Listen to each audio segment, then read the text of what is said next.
discuss what's been done and what can be done in the future. We think restrooms are essential. They're required pieces of all buildings that we work on. And we think it's a really sensitive space to design in. And we think it's worthy of our attention as designers in general. We've been doing it the same way for a long time. We think it's time to talk about ways that we can do it differently. So like I said, I'm a member of our JEDI committee. Thank you, Noah. And our committee is on a mission to increase diversity, create equity, and encourage inclusivity in our profession and in our community. We hold events like the neurodiversity panel that we held not too long ago, community tours in different places around St. Louis, and also we do trainings like the Allied Skills training we did just over a year ago, all to help increase awareness of these important things in our community. We're always welcoming new professionals to our work. If anyone's interested, Noah and I are here, or you can get in touch with people at AIA. Now, we want to thank our sponsors who have brought some things on the back table, some really cool signage from graphics that people can see. And also, Bob Rick has some things here that Anna has shown with us. And so we're really grateful for their support tonight and for their support of the AIA here. And also, again, thank you all for being part tonight. We're excited to hold events like this, and we're glad you all made time to join us. This is our event schedule tonight. We'll come through with some preliminary information, then we'll talk about what all-gender restroom is, the nomenclature around it. We'll talk about some different precedents that our panelists have worked on or have some points to talk about them, and then we'll conclude. We'll move on. Questions are welcome from virtual participants through the chat. We're holding this as a webinar, so questions asked in the chat will be asked out here with the moderator. And any questions asked on the floor, we'll try to repeat for the people virtually attending to participate here as well. So with that, I will turn to our panelists and allow them to introduce themselves. We'll start with our moderator, Anna. Hi, everybody. My name is Anna Vogel. I am a managing principal at M+H Associates, which we do all things commercial restrooms. So we rep for Bobrick, Hadrian, Sloan, and Bobrick is the sponsor tonight. Amanda. Yeah. Hi. I'm Amanda Truemper. I'm with Trivers, senior project manager and associate. And I've kind of fallen into the space of just really kind of trying to push this agenda onto every project that we can. It's a topic that that sometimes can be difficult to bridge with certain clients. So I think we're going to have a moment to talk about some of that. But I think with some best practices and to kind of neutralize the conversation is something that we can all do to kind of push this into a normal space. So I'm excited to be here. Along the same lines as Amanda, I'm Greg Turner, architect, project manager at M+H Architects. All of this kind of started for me, I'd say around 2010, when I had a spinal cord injury. And it really kind of forced me to think about accessibility in a different way. But obviously, as we all know, over the past few years, the cultural change or the adjustment that we, really had to think about in our industry and how not just restrooms, but spaces in general are used to be more inclusive. It's something that really sparks an interest in me and again, along the same lines as Amanda, thinking about that on all projects and all different aspects, quite honestly. I'm Abby Buchmann. I'm an interior designer at M+H Architects. And since I, first really entered the industry professionally about 8 years ago, I was always very interested in accessible and inclusive design for everyone, regardless of, as Amanda mentioned, sometimes certain clients don't always feel the need for it. But as designers, I feel like it's our responsibility to hold everyone accountable. And, everyone has to go to the bathroom. So everyone should have, that basic human right, and that, we should educate ourselves on how we can better improve the lives of everyone. as they mentioned, they've had some personal experiences. I have as well. I personally know some people that have transitioned and heard their personal struggles. And, I also know people, and I myself have, invisible disabilities that, people aren't always aware of. So anything we can do to make anything more accessible for everyone, I'm here for it. So. Thank you. So we'll move into the first portion of our discussion this evening, which is introducing context and sort of the general idea of this topic. And we have some slides that are going to show some things that we can discuss and some thought-provoking ideas. And I'll turn over to our moderator at this point. Okay, thanks, Nick. So to begin with, we saw this great quote: diversity is being invited to the party, inclusion is being asked to dance. And that's, I think everyone down deep, that's what everyone wants. Everyone wants to feel included. They don't want to feel different. We don't want to design for others. We want to design for everyone. So, but then the next slide though, we've all been talking about going to accessible design, universal design, now inclusive design. So first I want to talk about that. So where do you guys stand? Opinions? Where do you see the state of everything? How do you design for it? Well, for me specifically, looking at this slide, when you think about accessible design, it's more kind of a code related item that, we've seen with ADA, with ANSI over the past couple of decades, if you will. That transition has turned into more universal design and being how items or elements within a space are used themselves and becoming more universal. Again, now looking at this holistically, being more inclusive design is taking everybody into account into the situation, regardless of gender, of race, of religion, of whatever, anything and everything that we can think of. Really, and being more inclusive in all of our design, and specifically speaking today regarding restrooms. Yeah, I think it moves beyond the physical. I think that's the kind of move, right, that happens from, accessibility to universal to inclusivity, is that it's now like social psychological. And it's less about the stuff and the clearances and kind of all the math that we kind of are familiar with and all the, Tetris games that we do. And it becomes more about trauma-informed design and making sure that people feel comfortable and safe in a space. And the psychology of design, I love that it's just getting a lot more attention because you can't write code around psychology, but you can create best practices and better intent around the space. As Anna mentioned, the psychology of it, as I mentioned, everyone has to use the restroom. So why would we ever put that extra unnecessary stress and burden on someone of trying to make a decision of where do I belong in this space, just to perform a basic human function. Yeah, where do I belong or how do I want to present?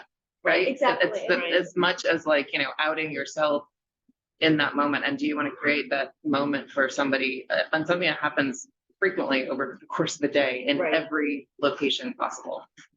Exactly, right. So let's talk about just wording. What are your preferred terms? What do you guys recommend? I know there's a lot. I mean, we see signs right now that we have, and there's a lot out there. So what do you guys recommend? I think all gender is probably the most inclusive. There are a whole lot of terms though, and so some of them are less inclusive than others, like family restrooms, right? That's actually almost a binary relationship structure that it's speaking to, and even gender neutral is kind of saying there's no gender. Well, actually there's some distinct choices there, and I shouldn't say choices, identities there. So it's moving away from creating these binary or even voided, not spoken of things and saying something all. Yeah, and even to tie on that, it's exactly kind of what you're saying, getting away from this identity, really, and not trying to identify, someone specifically, or say you're not providing individuals with an identity. They know their identity, so it's more about this idea that you're just being inclusive of all individuals, regardless of how they identify, who they are, where they're from, what it might be. And again, like for me specifically, I would say, I think we have a couple different examples up here on the table, but the sign over there saying all inclusive restroom, right? So when you look at a sign like that, it doesn't really matter who you are as an individual. You're welcome within the space, to where someone may look at a sign that has some type of gender related to it, or even the word gender in it, and may not necessarily identify or relate to, say, the words that are chosen for that. And this one is a tough one, quite honestly, because a lot of times it can be very driven by the corporation or the individuals that are working within a space or utilizing the space itself. And oftentimes, like I would say that we even allow our clients as architects to tell us, like, what do you prefer to use, as opposed to us telling them what they should use. We can guide them and give them, again, the terminology of what we see up here, but again, it's more about allowing them to identify themselves in the direction that they want to. I think that's a good point, that a lot of times we do allow our clients to direct, obviously, the spaces that they're going to occupy, but being able to educate them about the different options that there are and present it in a way for them to be able to attract and retain talent, because so many more people now are more interested in inclusivity and diversity and want the places that they spend most of their time in, other than their homes, to apologies, I lost my train of thought just there. The inclusivity that everyone wants. I definitely agree with you. Everyone wants to be included in being in a workplace, designing for a space just to begin with, that someone walks in and they don't feel different. I think really starts with the bathroom. It's a restroom. It's the second most used space besides like the front entry of a building. So I think that's a really good point. I will admit, I mean, personally, I think I see gender neutral and family the most. Do you think that's just because those are, I don't want to say old terms now, or do you see your clients moving towards different terms, or do you still see them kind of sticking with those? Well, family restroom has been codified, so it's actually in the building code, right? Right. Especially in certain occupancies. I know a lot of people kind of use them. Yeah, and unisex isn't inappropriate. I think there's a lot of layers in which you can create, the all inclusion piece without also necessarily pushing a client past a boundary comfort place where you can rely on the code to say this is what you do. There are ways in which you can navigate even the words to create, I guess, or like I don't know, kind of sneaky equity. Yeah. Yeah. That makes So, sense. yeah. Right. It works. But that, I mean, you bring up a good point. I mean, like, I think a lot of the signs that we still see today, it could be based on, let's backtrack that for a second. Like, all of this, quite honestly, in our world is somewhat new when it comes to relating to these terms and utilizing these terms. And when we think about our built spaces, most of them that have been around for quite some time are still utilizing, let's call it, old terminology that may not necessarily be appropriate in some individuals' eyes today. This is evolving all the time, and we can probably come back a year from now and have the same discussion and it'd be different.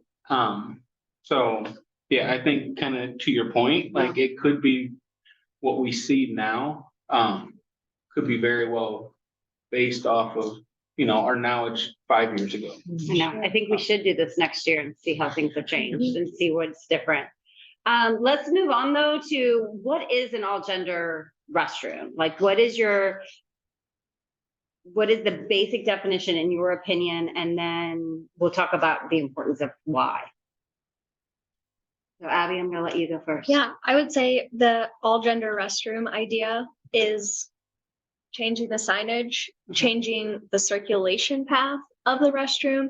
You know, many gender inclusive restrooms have 2 points of entry, so it's more of a flow through the space. A lot of times people also feel more privacy that way, and there's not as much cross traffic. Okay. There's a lot more individual user space.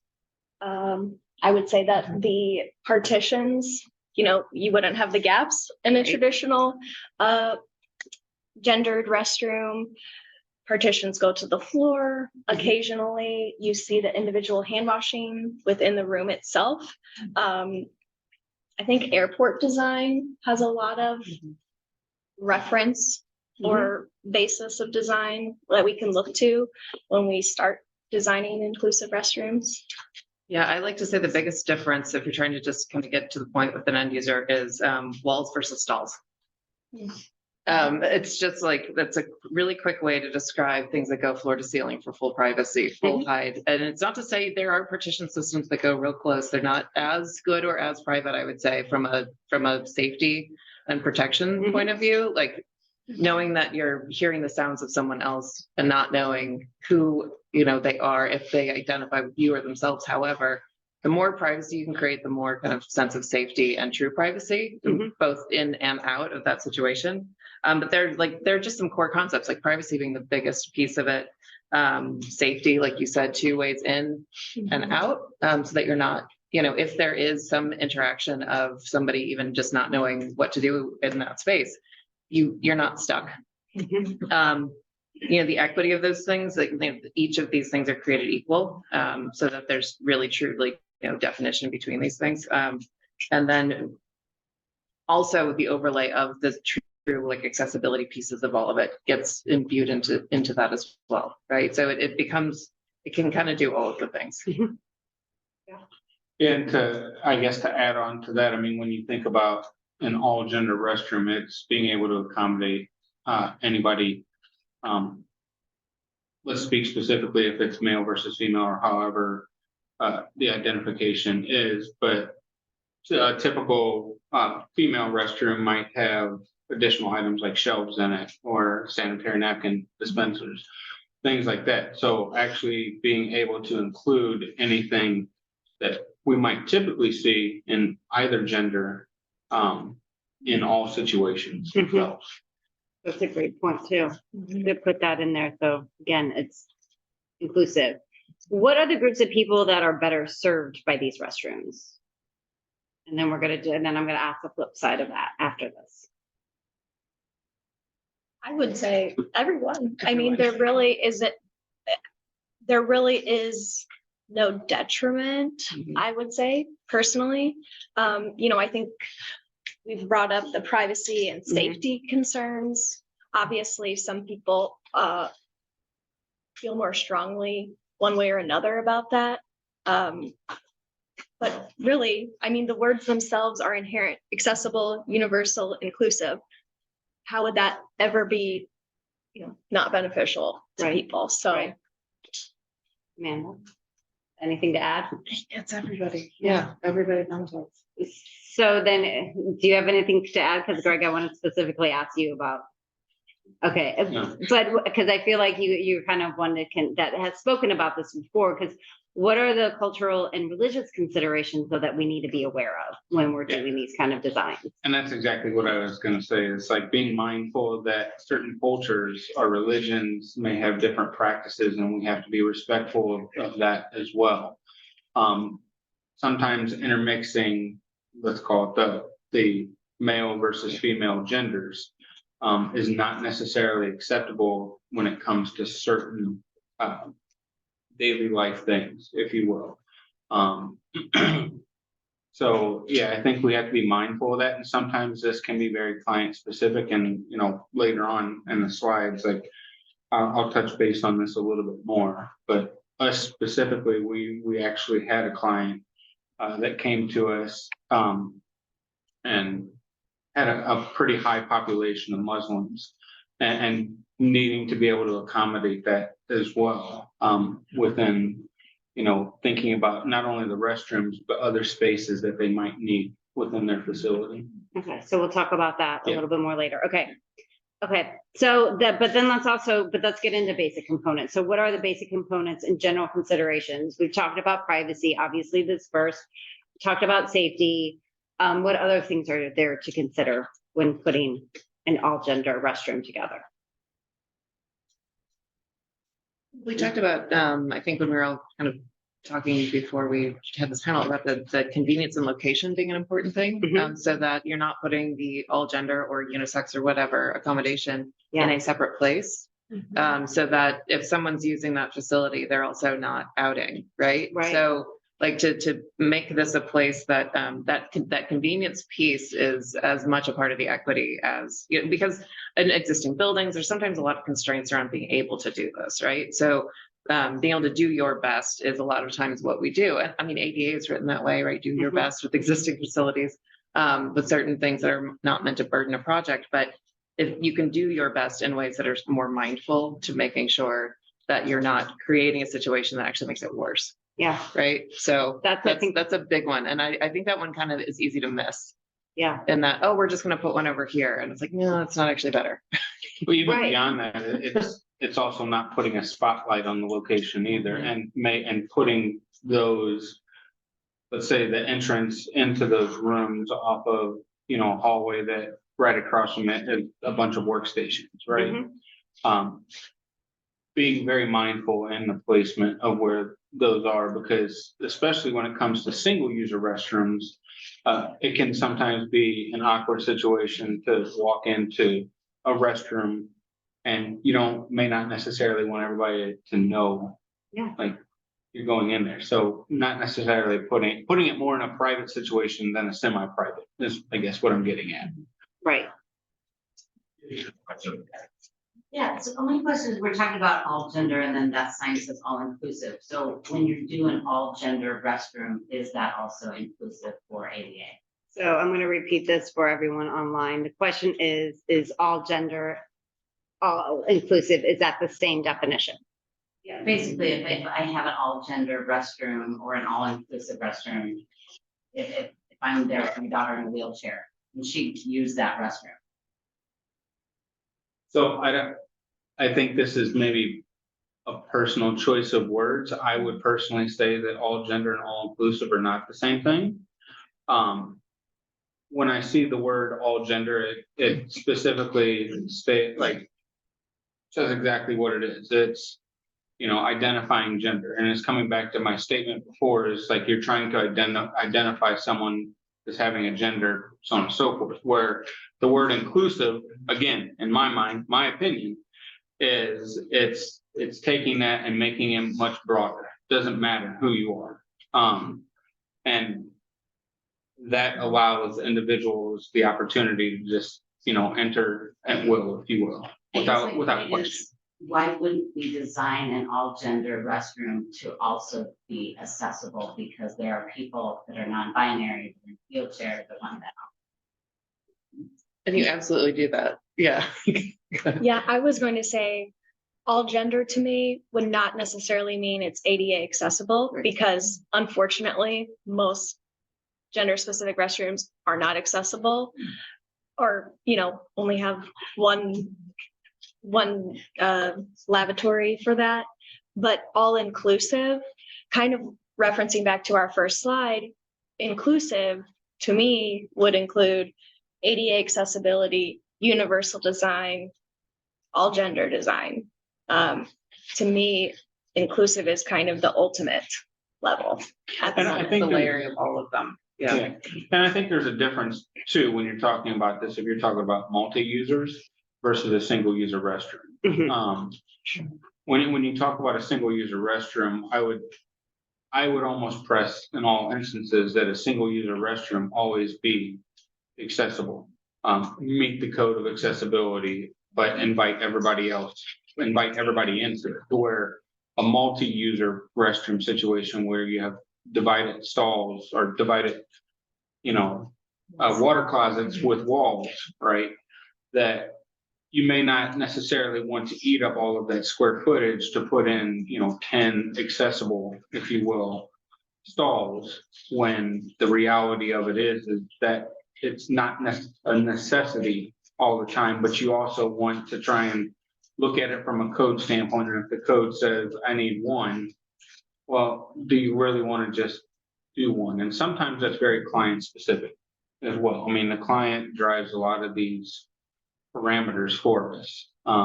Even to this day and age, like the ability to separate or not separate, I should say, a gender and make a multi-user, all-inclusive restroom for everybody. Some clients still don't grasp that.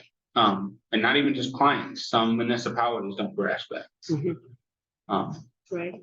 Well, speaking of codes, what other codes do you have to think about when you're designing these?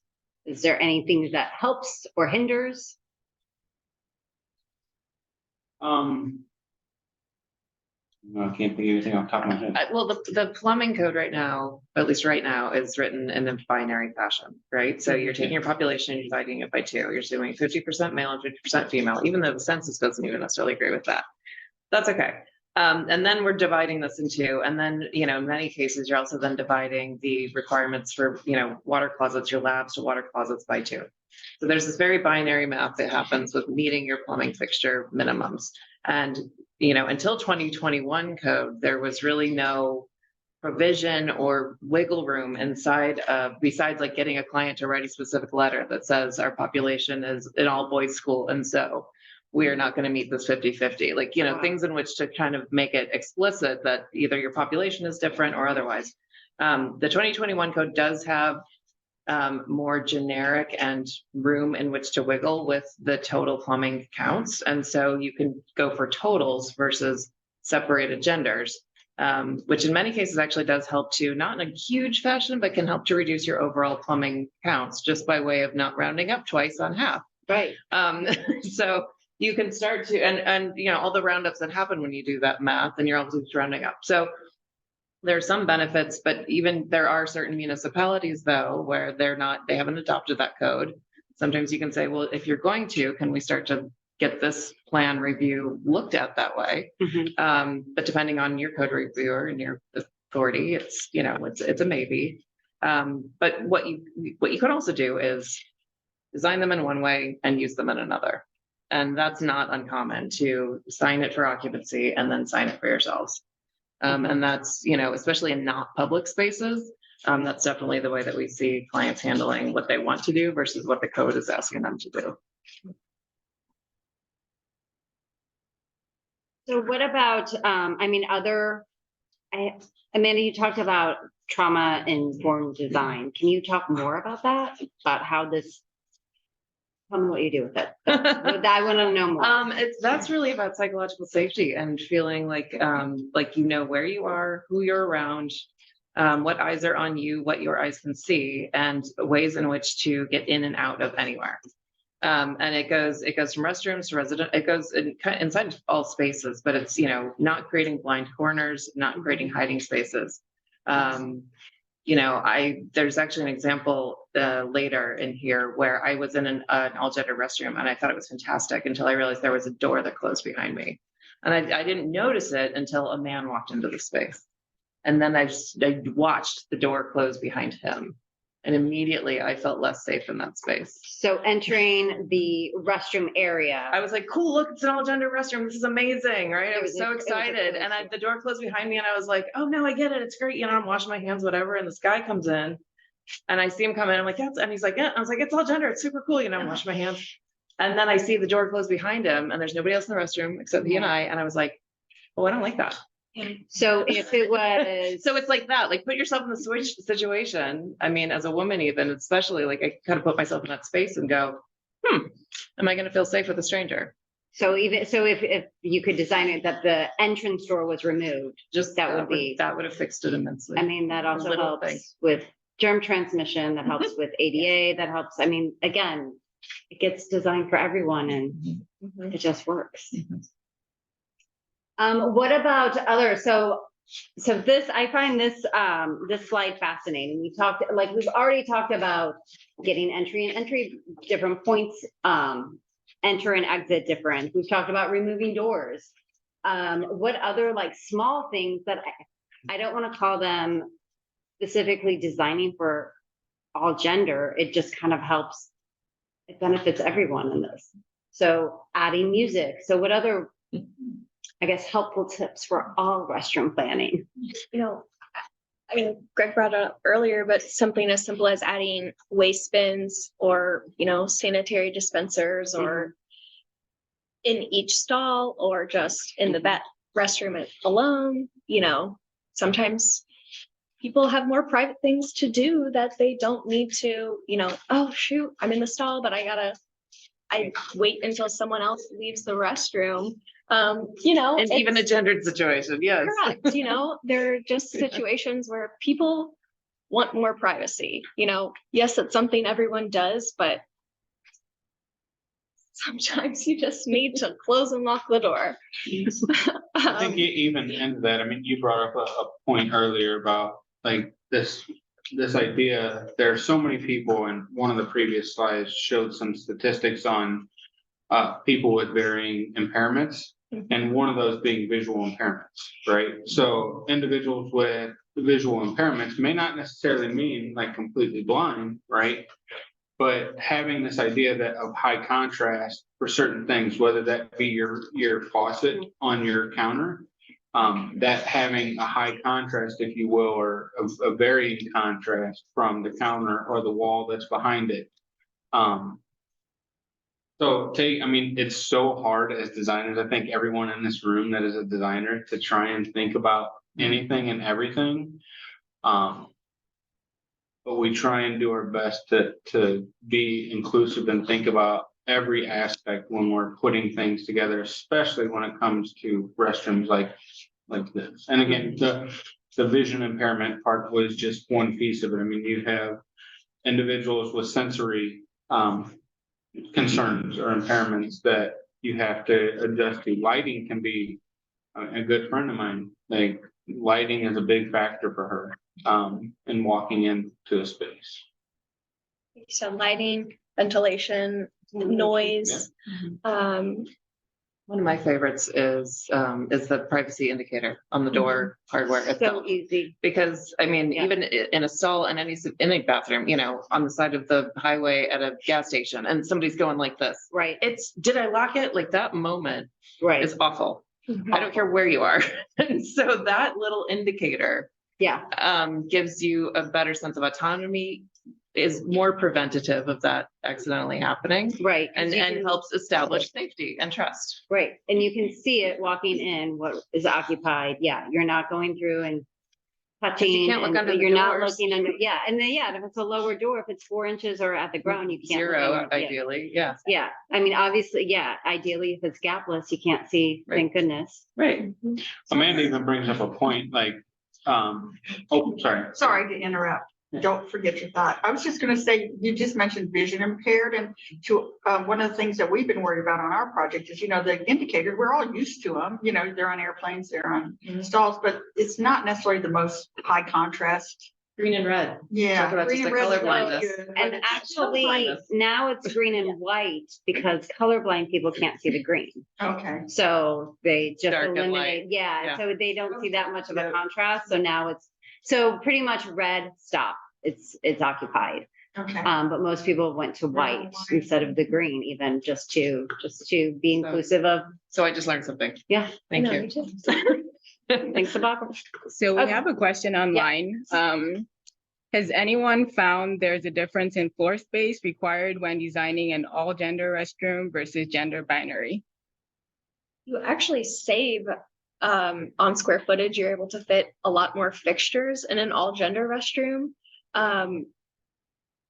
So I actually have a precedent example later that shows square footage of typical separate gender restrooms versus an all gender restroom.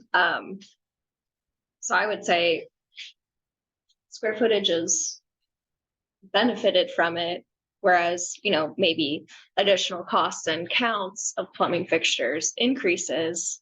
I think you would save on square footage. At least that's my. And in some cases, you can also save on fixtures because of Yeah. just the math. So, Correct. yeah, I think it's something that if we had to go with math and pro formas, it's also an argument you can make agnostic of the cultural, social, psychological things that we're trying to do. Mhm. Let's dig into the precedents. Let's like actually talk about like things you've all designed, the wins, how you did it, why you did it, decisions that were made. So let's start with Amanda. We'll start with one of your projects. Yeah, I think I have the first couple. Yeah. So this was a study we're working with a client, and these first two are really to share ways in which to modify existing restrooms. Sometimes you can't hit every single best practice with an existing restroom, but you try to do your best. So this first example actually shows what you would do if you kind of got that back-to-back existing, male-female stall design. And to your point, yes, you've got more circulation, but you've got better use of the labs, you've got better circulation, less touch points for germs. And by opening up that opening, we can still preserve the sight lines of views into the stalls, but we've been able to increase the circulation and hold to the fixture counts. So without taking any more footprint or square footage for restrooms, in fact, technically, we're taking just a little bit less. Yeah. So that's just the first example. So you see kind of the main points that we've tried to point out is the individual stall, right? You see walls and not stalls. Mhm. Then you see this one does fail. I think there's a little, it's blocked out by the thing, but this one, the entrance little icon that we used to judge it, that one is like, nope, we weren't able to 100% get that with this one. And this specific location was challenged by a stair. So we really kind of only had one way in now, but we tried to make it more generous so that you could have better sight lines into the space. And again, the circular circulation. So again, if you need a round robin in an uncomfortable situation, you can still get out. Yeah. And then creating accessibility kind of, throughout it. So, yeah. Right. Well, and again, I mean, then with the round robin, it also helps create social distancing and things like that. So do you want to talk about your next slide, which is? It's Nick. We're talking about Nick.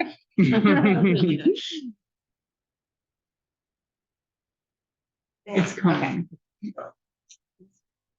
Okay.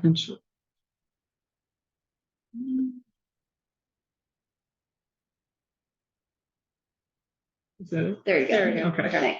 Thanks. So this example is a similar study. We're looking at kind of prototypes in which we could create the all gender situation. This one this was a slightly different setup. It wasn't a back-to-back setup. It was actually set side by side. So a lot of times you'll see like the plumbing wall held to one side and the labs in the other, but then you just got a wall in between. This one was a little unique in which they kind of flip-flopped them, but even the original plan for this drawing, they were kind of all supposed to be on one side. But in many cases, if you truly have this like all toilets on one side, all labs on the other side, sometimes it's just the difference of like taking down that wall and then opening up those doors on either side, and then it's solved. Yeah. If you don't have the space, you can do the partitions, the toilet partitions that are like the inch thick that go, very close to the ceiling and kind of get as close as you can. This one, we actually did lose one plumbing fixture in order to create walls and not stalls.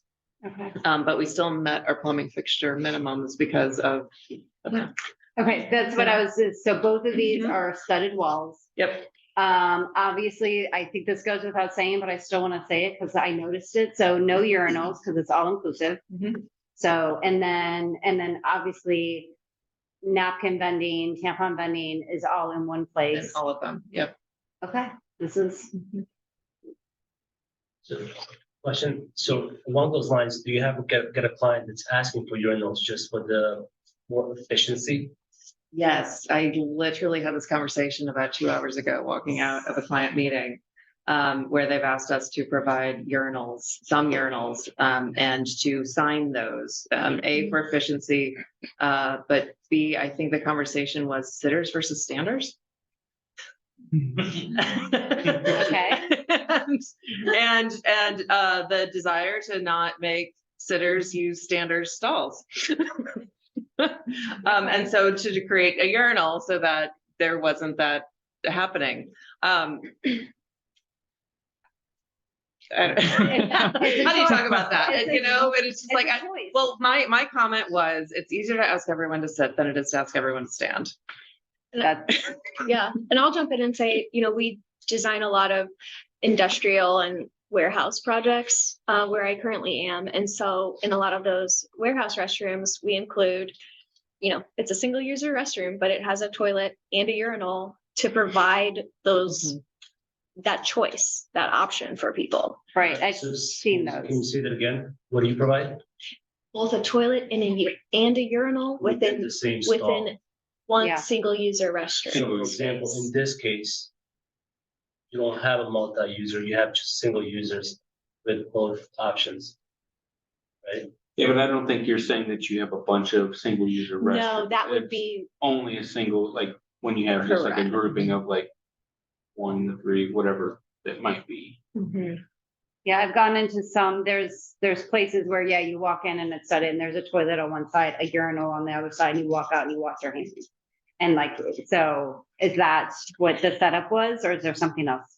yeah, I wish I would have included an image. But so you'd have your toilet in the corner traditionally, and then literally right next to it, with the 5 feet of clearance, you'd have your urinal, and then you'd have your hand washing sink adjacent, and that is a single walled room. So what you would consider traditional unisex restroom Or family restroom. or family right? restroom That's a these pretty common days. Way to do So then that. you're losing the efficiency of having just a single fixture for the person. Correct, that's an additional fixture. So, Now, I haven't seen it done, but you could technically do a toilet and a urinal in every single stall. And then put the labs out wherever, and then it's nobody's business which one you're choosing to use. Yeah, and the reason I'm asking is kind of an interesting question, because so I have 3 girls plus wives. And something that, went to Alamo movie theater and stuff. And, my wife was kind of uncomfortable, kind of what Amanda mentioned earlier, just using all everyone restrooms or all gender restrooms.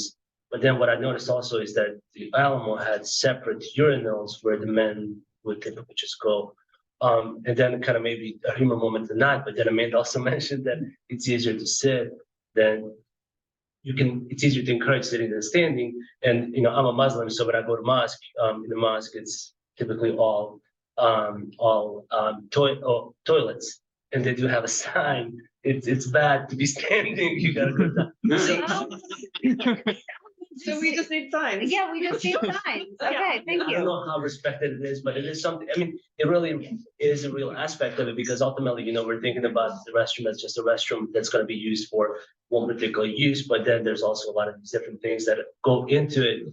From how do people use these elements to make it more convenient for somebody else to use? So if I go there standing, and then Amanda goes later on, it's just that there is a sanitation issue that is also big part of the overall design. That's kind of, once design is done, there's an aspect that we should be kind of considering that aspect. Yeah, and I like the hybrid of the Alamo in some ways, right? It's like, okay, you've got the standing thing offered over here for that specific desire.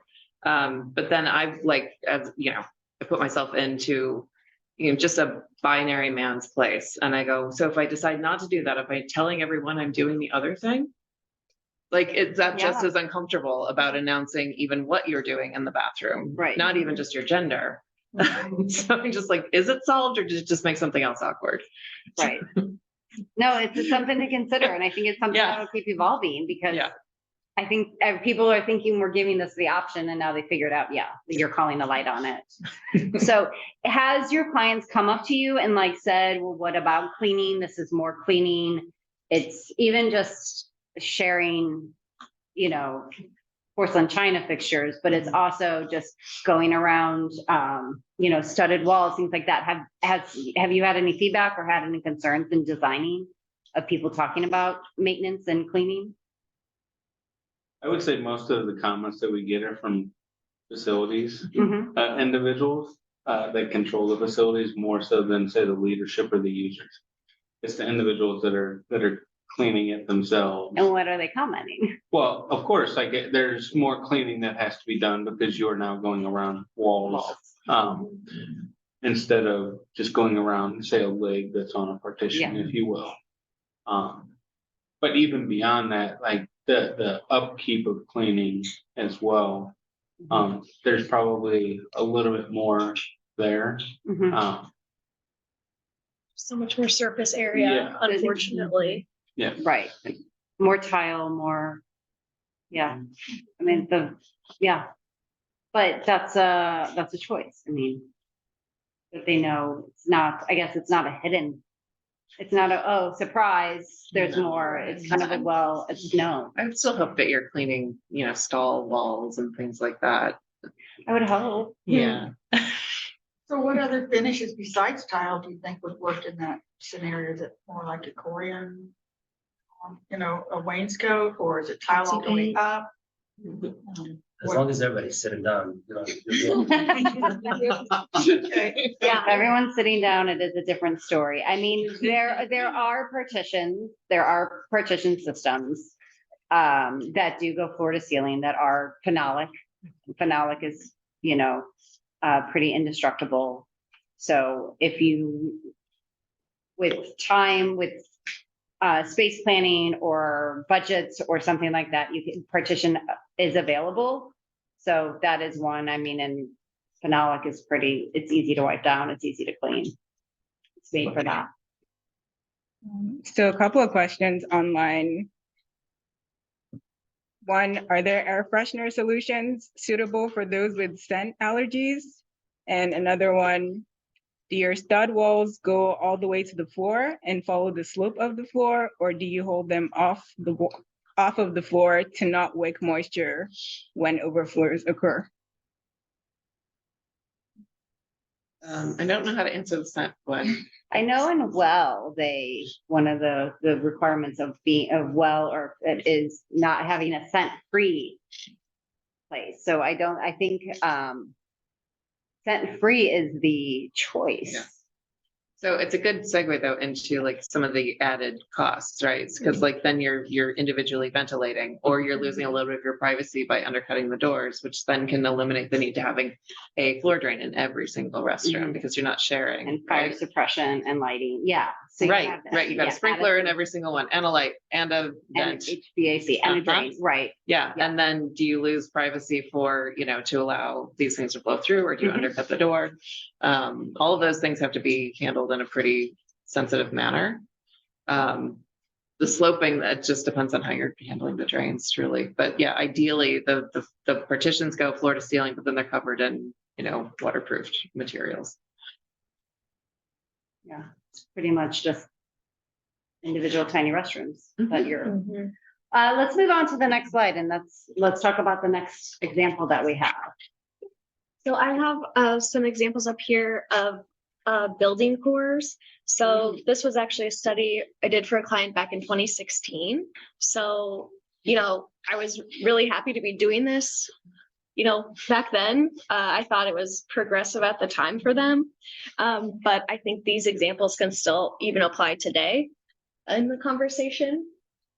So to the far left is an example of a traditional specific gender restroom. So that was our original core design, but then we wanted to just do studies to show how much more efficient they could get. So less scattered gendered restrooms around the floor, and then really localizing restroom locations at the center points of floors, kind of creating these hub spaces. So helping with signage and wayfinding, as we touched on earlier, having everyone go to one spot, not having to ask the question of where is the restroom, and having uncomfortability there. And then that second example is showing just how you can, go light. So that's just a shared hand washing application. So that, can help. Excuse me. That right now, or in this example, it doesn't show any reduction of fixture count, but it just shows how you can be a little bit more efficient and share some of that circulation space. And then the final two examples are truly all gender restroom design. That one of them, doesn't have the doors, like Amanda mentioned earlier, for kind of that easy in, easy out. The other example does have a door, for privacy or sound concerns, which is why that we added that there. But you will notice we also always included in the core as well, a nursing room or privacy, kind of wellness room, potentially could be an ablution room. And then also that's still completely walled single user restroom. Just in case, or could be also family user. This particular instance, it was an office building, so family restrooms were not necessary, but we wanted to provide that option as well. Any questions or comments Yeah, I was on gonna these say, is any examples? questions on those? I think those are, it's nice to see them side by side to see how you can do one space. So there is a reduction or maybe it's just a rearranging, but you're losing some square footage for those like electrical rooms and needed, but I guess you mentioned this is an instance where you're not reducing fixture count, so the fixture count could reduce if they were, would come back and be like, we need a lot more electrical space or communications room, Correct. basically. Okay. Correct. So along that question, Mindy mentioned earlier that, there's in the UPC, there's a significance in the genders and stuff. How do you typically handle that? So if, for example, you need four fixtures for female, 4 for male, and then you're just designing one that's all gender or everyone restroom, you try to match. How do you do that? Yeah, you try to do it by gender first, right? So you kind of, until 2021 lets us do it differently, which Clayton's adopted, I believe. But you do the gendered math first. Where you get the benefit is where you say our total water closets required are X, and then you don't have to divide that by gender. Meaning, if you've got 3.5 required for men and you've got 3.5 required for women, that's 7 now instead of 8. So you bring them back together before you do your roundup, and then you get your total. So it's a game of fractions. But then once you get from your that would have been 8, and half of 8 was 4 labs. Well, half of 7 is 3.5. If that math works out, you can sometimes lose one of each. So it's really kind of a game of like minutia of choosing when you round up. Right. Once you combine the genders back, you're still using that binary code to get one of each. Or you can choose to say, I'm going to use, like most codes will let you do, I'm going to use the greater of the 2. And usually it leans toward women for parity laws. So you can kind of follow it all through that and just follow the women's code. Usually you end up working it several ways to see which way works best, but that's kind of how you get it back down into a single gender. Okay. Go ahead, Megan, you have a question? Sure, yeah. So how do these relate to like an educational setting? So the question for those online is, how does this relate to an educational setting, like a elementary school or middle school? And even perhaps locker rooms too. 'Cause Oh, locker they're rooms. attached to. So Oh. yeah. Yeah, locker rooms. This is interesting. Where are we going with that in the future? Okay, go. I haven't personally worked on this instance, but I've been hearing in particularly elementary school age, the restrooms are actually open to the hallways so that adults, supervisors always have eyes on the children. Can also help, with really young kids that need assistance going to the restroom. It can help destigmatize and help increase safety around that as well. It's not just one adult and one child going into a restroom alone. It's an adult assisting a child with still visibility by other adults as well. That's just some examples that I've seen lately. But Like I said, but someone's not out yet as transgender in high school, you know, I don't know. I think the sooner we can get this implemented, if we can normalize it at that age, then we're not having to talk about this with our corporate clients because they grew up with this kind of restroom. I also think it's a very significant space because that's a lot of times the place in which you're starting to identify that this thing I've been called is not me. And so the sooner we can get these integrated into that piece of the world, I think it'll just kind of trickle into being fixed. I think that, so I'm put together a proposal actually for an AIA national speaker proposal with a counterpart who does specialize in K through 12. And they're seeing a big uptick in it because of the things like you mentioned about supervision, about destigmatizing, you know, a female teacher in the boys' restroom. Like, how do you tag team with a cohort on making sure the kids are still supervised, making sure that space is in still public space, which gets rid of those concerns about things. It can also, just for kids themselves, reduce possibility for bullying, that 2 exit thing. All of a sudden it's like, you just leave, you know, I'm not going to get in here behind a door and have this like thing happening to me. And so it creates more, you know, more safe spaces. So it's starting to get, I think, a lot more uptick, especially from the educational side. I think sometimes you still have to work with parents and the space in which they're comfortable. But kids are like, yes. That's what we have seen is people taking off the doors and it's just kind of a big opening that you can see into the hallway and then floor to ceiling partition. I will say that was 2 years ago. We did see last year a lot of schools say, no, we're going to lower and we're going to up a little bit of room. That's because the students were getting a little too much privacy. And I could be like, I don't want to go to English class today. I can just lock myself in a partition. So some of them have kind of just, because they can't see you. Funny. So it's a really good hiding place. I'll be honest. Yeah. You can't even see feet. They were like, it was done with such good intention. They wanted to have a safe space for these kids. And then they figured out, it's a really good hiding place that I don't have to go to class. So then they are like, okay, we just want to raise it 4 inches so that we can see if we're missing a student. And that's also a safety concern because they're like, where's the student? That they did feel like it's satisfied just to go 4 inches up and so that they can see it. So it'll be interesting to see next summer what the pendulum swings and where we go from there.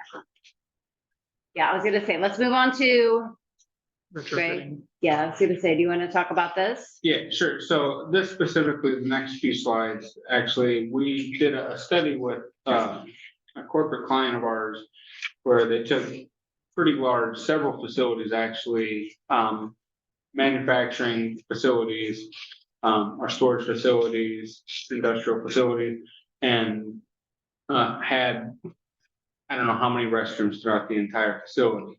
I think you'll see in some of the coming slides. So what we did is went through and provided them with options similar to what Abby was just talking about or showed, where it was more like a low range retrofit option, a medium range, and then kind of a high range. And we're just showing here one instance of one of those, but we did it in a number of different areas within several facilities for them. So if we want to move on to the next one, and this again just kind of shows you the low range, medium range. Again, now we're taking what is your traditional restroom layout there, and now combining it without necessarily moving the fixtures themselves, but taking a little bit away from the restroom because they didn't have, say, a single user, all gender restroom in the area specifically. So how do we take some of that square footage away and then put in all gender, single user, all gender restrooms? And then the last one for the high range retrofit on this, again, not the same layout itself, but taking different ones. And how do we accommodate more things? So specifically like what we were seeing in other ones as well, where now you're building the partitions between the stalls themselves, including the single user restroom, but also like Abby mentioned, including wellness space as well within that area. And that's something that I think we talked about when we were all meeting, is this idea that so many facilities actually have mother's rooms or lactation rooms, whatever it is. We have to be very conscious that we're not putting those spaces within these areas. One, it's not allowed by code to do so, but it's just not, it's not the morally, I would say, the morally correct thing to do, because that is a very private Right. thing that. And it's different than happens. using the restroom. Absolutely, it is, it's Yeah. very Yeah. different. And to lump, that with that is Exactly. just wrong. I get very frustrated when people say, oh, can't we just enter the mother's room from the restroom? And it's, no, it's a separate function, It's totally separate space. You know, that's, Can we just that's put the food. copier room for the bathroom? Like, You know, Do you really need a hand washing station in the mother's room? Like, it's more than a fridge, guys. yeah. And again, with this exercise for them, part of the exercise was to show them, as we all do in our industry, we deal with cost. And what is feasible. So we went through this exercise with them to show them the different options.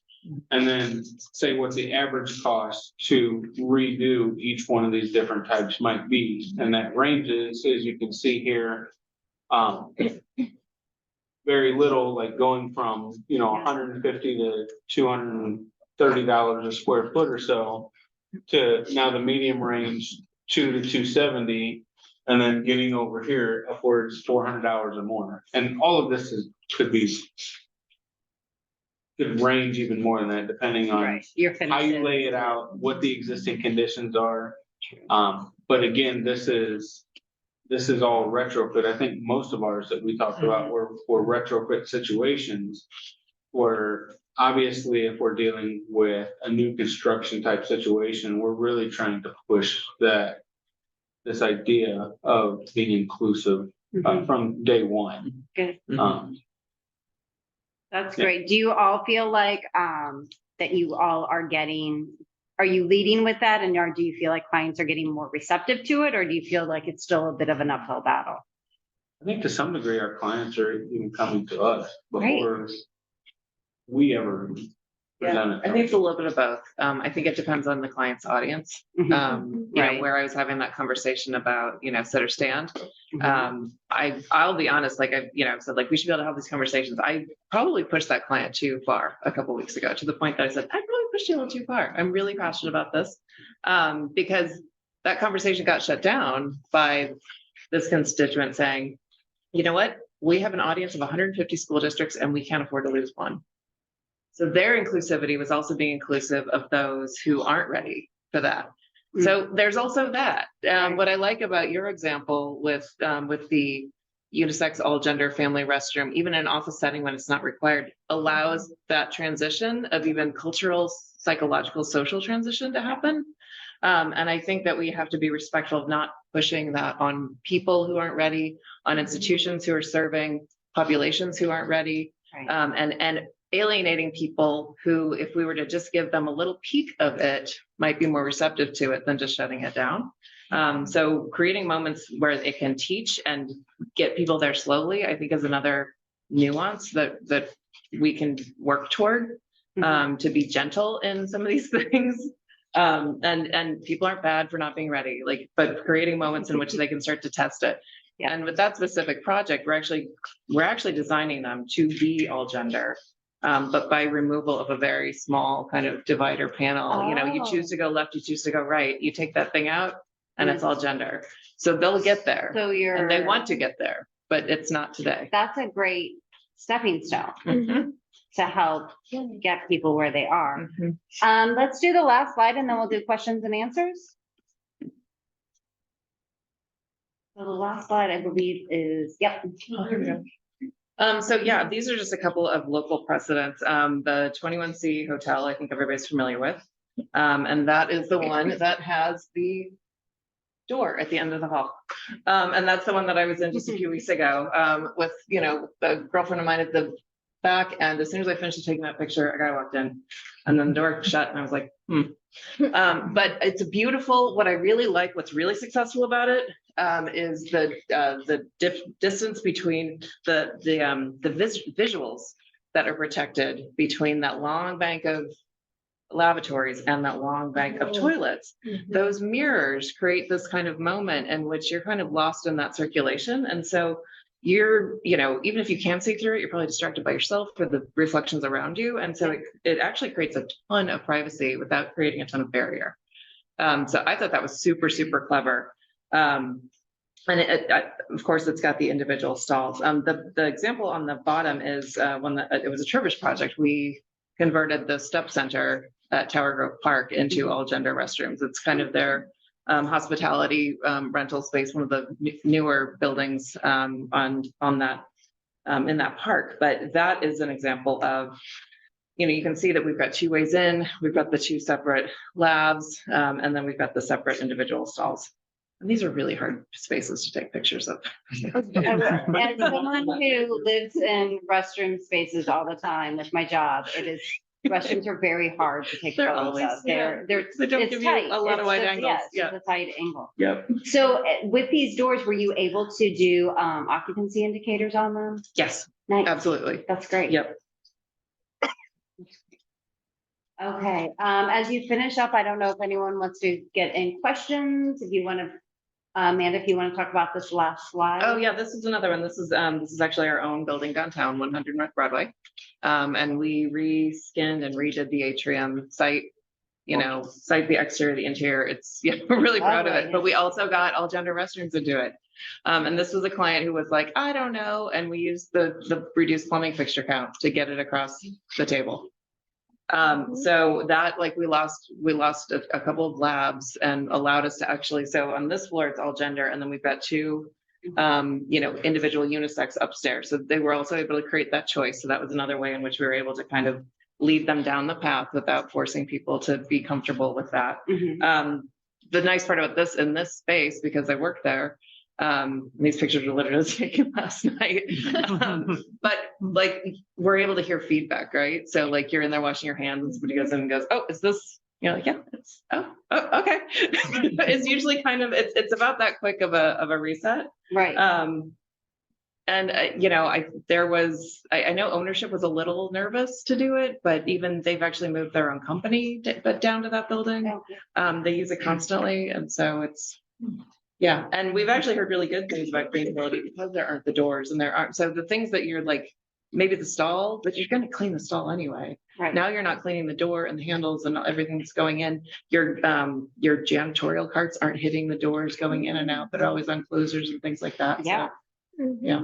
There's some unintentional benefits, definitely. It's much more easily maintainable. A faucet just doesn't turn off. The security desk can hear that and alert somebody, and it's not just sitting there empty space, just gonna do anything. Right. Right. Okay. Do we have any questions online? We do. So, do you foresee a rise in powder rooms or get ready rooms with a bit more privacy for folks who might want to fix their makeup or hair and that might not want to do that at the main vanity of a multi-user inclusive restroom? Or have you seen an application that might just have an open niche to the side of a main space for this function? That was actually something I was going to bring up earlier, is that, typically, you could still have your run of vanity, but then have that solid portion of counter, like I mentioned before, similar to an airport restroom. Yeah. That's kind of how I would visualize that. And I think it'd be nice if everyone had that little space, because, like you said, a touch up, or just you need a minute to sit down and collect your thoughts before going into a meeting or something. Now, in a high volume restroom situation, that's probably going to be discouraged. Yes. Airport, venue, theater, music venue, something like that. You're really trying to turn people in and out as quickly as possible.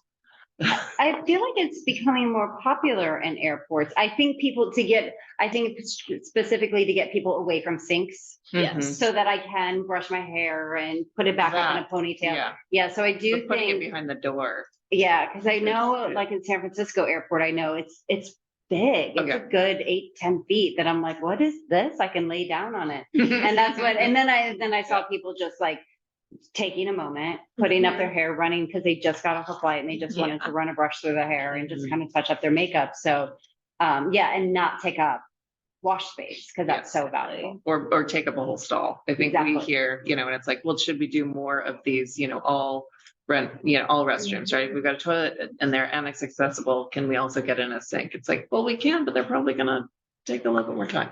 Yeah. Yeah, exactly. I'm gonna take my time if there's a sink in there. Yeah. Yeah. And there was a comment on cleaning. In some countries, it's common to have a flexible hose for cleaning each stall. And you just hose it down. I think that's one. Yeah. Because we have it in Bosnia too. It's not for those purposes. That's what I Like a wonder. bidet, it's like a bidet. Yeah. Like all the countries that pretty much have bidets and you can't fit into bidets, then they have flexible hoses. So, yeah. We could also probably have a whole panel on bidets. Well, and I would sign me up. I also do Venus, so we have bidets. So we can talk about bidets all day. So you're saying that it's not for a hose down, I'm not saying that. but I'm you're just saying it's probably. In the countries that use bidets, it's very common to have a flexible hose Okay. to reach certain Thanks, areas. thanks for the insight. I appreciate it. I'll be there all day. Okay, any other questions? Yeah, what do we Well, have? this really isn't a question, but if any of you all listen to the podcast 99% Invisible, if anybody here listen to that? Yeah. They had a great section on, this might have been a couple of years ago, about this topic. So you should go look it up, and they reference this website in there too, which is pretty great, called Stalled. I think it's like stalled.org. A lot of great info. And the podcast is great because they talk to a lot of people, get a lot. Yeah, Their it's a inputs. very good podcast. I highly recommend it. But yeah, I'm gonna go back and re-listen to that one because they're always insightful when you think you know something, they always lend more. It's 90 minutes. 99% invisible. It's got a lot more than just a lot of architecture stuff on it. It is a lot of architecture stuff, yeah, and it's just living your life and like things that go by and just what's invisible to you. That's so important, and that's it. Yeah, did you have another question? Yeah, well, Greg was mentioning visually impaired people and trying to get high contrast, whether it's floor to wall, fixture to wall, whatever. Are you guys using like light reflectance values, LRVs for that, or what is your guide? Come up with that? I don't know that I can answer that specifically, to be honest with you. We have interior designers that look into a lot of that stuff. I don't know specifically. Yeah. I don't want to speak out of turn. I do know that I have heard that just as much of an issue with visual impairment there can be too high of contrast to where people will think like there's a hole in the floor because we've got a black and white thing and like what's actually level. So there's like everything we're talking about, there's a middle ground. Yeah, there's like a 10 range difference from floor to floor and 30 range from wall to floor. Wondered if you were using that. You know that part better than I do. Right. For sure. Another question online. Has anyone designed a restroom with an adult size changing table? Did you include this in a single user inclusive restroom, or was it included in the main restroom, but in an expanded accessible stall? Some states are including this for larger spaces, and it's in discussion for future code. So I've done it not specifically to like single user restrooms or anything. This was in a hospital setting where they had tub rooms and other things like that. And they did have adult changing tables in them, but I have not used it in a restroom situation, if you will. So where I've seen them at is they are in a very different specific room, either a family restroom or they'll be in any sort of a mother's room, anything, because they, as useful and handy as they are a big footprint. And it's nice because they fold up and that's great, but when they lay down, you do need a really large. So I mean, if it would go in, it can't go into a traditional ADA stall, it would have to be a really large one. So now more people are kind of, I see people are making rooms especially. And then it's just kind of, like in their family restrooms, now they're like doing a restroom and a sitting room and, and a baby changing station and the special needs changing station. They're kind of making this whole all-inclusive room. I don't know if that's the right way to do it, but they're including it, which helps get families out, and it's more like airports and amusement parks, things like that they're at. So I'm seeing specific rooms because based on their footprint alone. I have another question about finishes. We talked about walls not stalled and that tile is fine because you're not dealing with a lot of overspray or whatever, but what have you used for doors? I see a lot of, 21C looks like it has wood doors. What do you do to have a finish that's has maximum low maintenance for the entry doors? Have you guys used different things? Love a good solid core wood stain door. That's a great institutional door. It's a long lasting door. It's a repairable door. That's so far, it's got great density for sound. I like that door. Can I also answer that?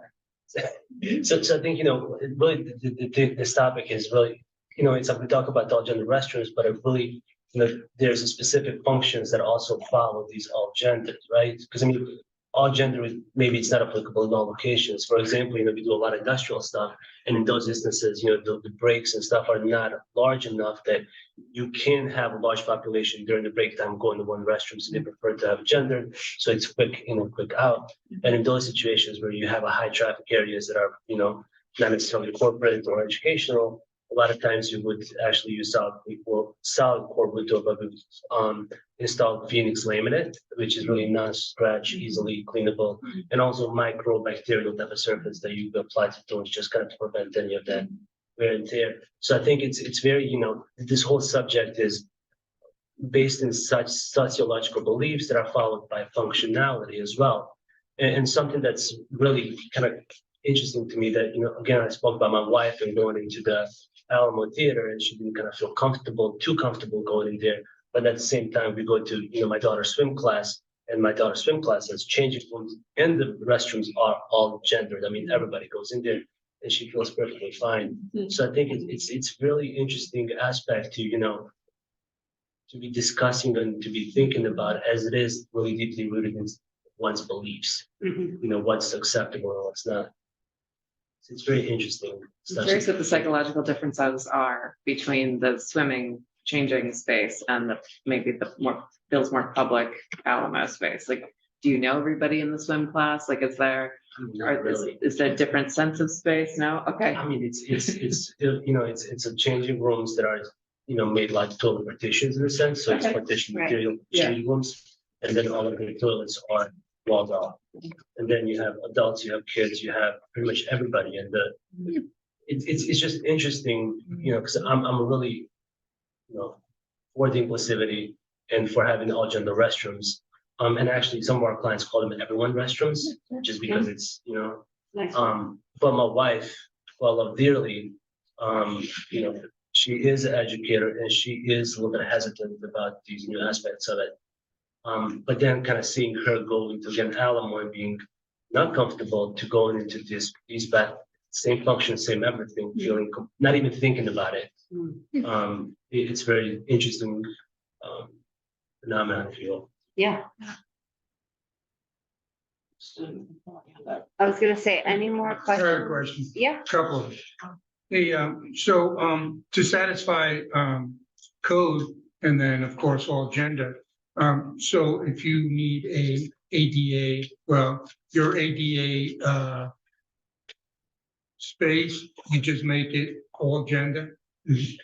Is that your solution? Yeah, and that's actually kind of another one of the space savings, whereas you're creating an accessible stall, wheelchair accessible stall in a men's and a women's, because you're trying to meet that percentage, or one minimum, right? And usually I have to have a lot of restrooms to exceed that one. When it becomes all gender, it's one instead of Gotcha, two. yes. Yeah. And that's substantial, yeah. Now, so then, and the square footage and price is really a wash, huh? Or For like going typical restaurant. retrofitting, a restroom to all gender. Or men's and bisex to all gender. You were saying how, I would say, I think square footage could Uh-huh. kind of be a wash or even a savings, but I feel like cost is maybe a wash or an increase. But what's the value of the square footage? So like if you Exactly. hold that against the square footage Mhm. savings as having a value, and then you might add, cost for partitions, but then you might lose a plumbing fixture and a couple of rough-ins, like sure, it can get really close. It can get a lot closer than you might think. Yeah. You lose a couple of doors to the inside of the thing, so now you've Right. got doors, but you've lost a couple, so Mhm. it's closer than you think. yeah, that's what it made it sound like. Yeah. Now, and then you just put all dispensers in all cubicles, same dispensers in all cubicles. Yep. That's your solution? Yep. And, and my last question, so what about the drainage? You put a drain in every cubicle? How do you work that? No, you can undercut the doors. You Okay. can put automatic drop seals in the door for acoustics when the door is closed. You've got privacy, but when the door's, open or not locked, then you've got that undercut space, and then water can drain out into the shared drain. Okay. Yeah. Thanks.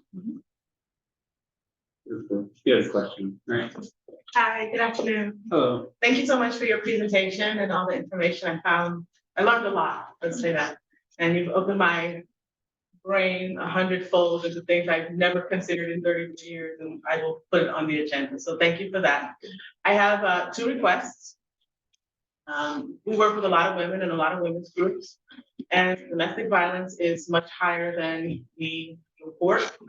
Whether it's rape or incest or just domestic violence in and of itself. And you talked about trauma.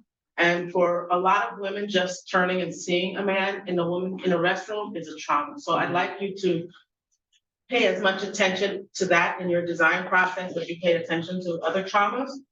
And then the second thing is that in a lot of our mentee groups, we always encourage young girls and women, when you have a problem, if you are being harassed or you're being followed or you feel scared or intimidated, you go to the women's restroom. You dial 911 or you wait, or you call a brother or you call somebody.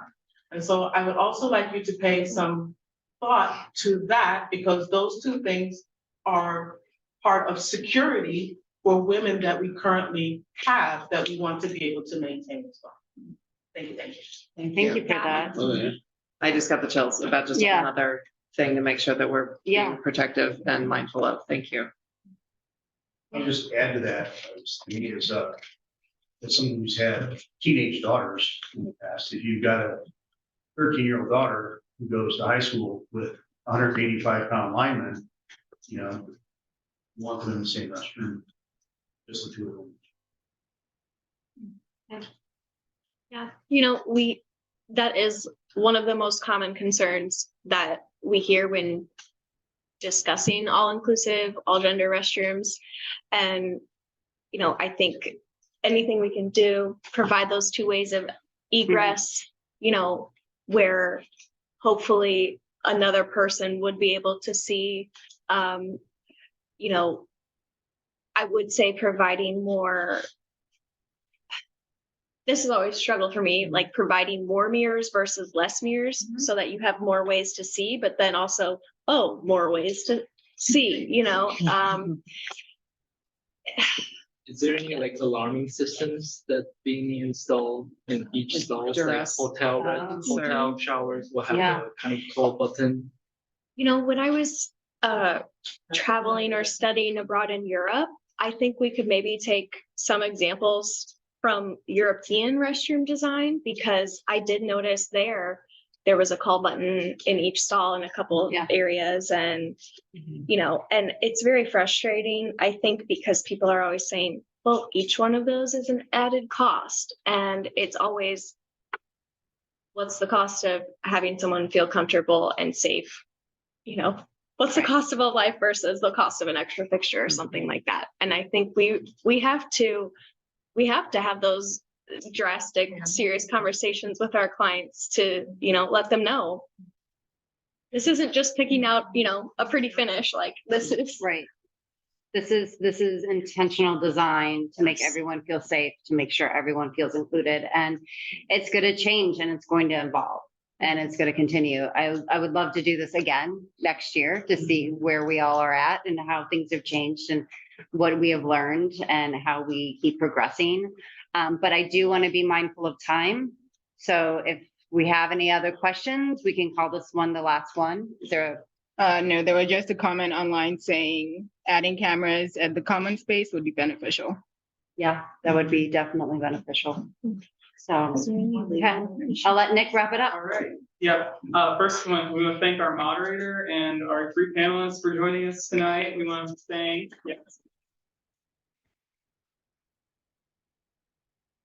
thank Patrick and David for giving us the PRC for the meeting. And everyone that joined us tonight in person and all the virtual participants we had too, and the participation we had was great this evening. No, we hit the next button for me. We have just at our conclusion, our next JEDI event will be in the new year, and there will be details sent out about those included in the missive that we send on Fridays, or that Patrick and David send on Fridays.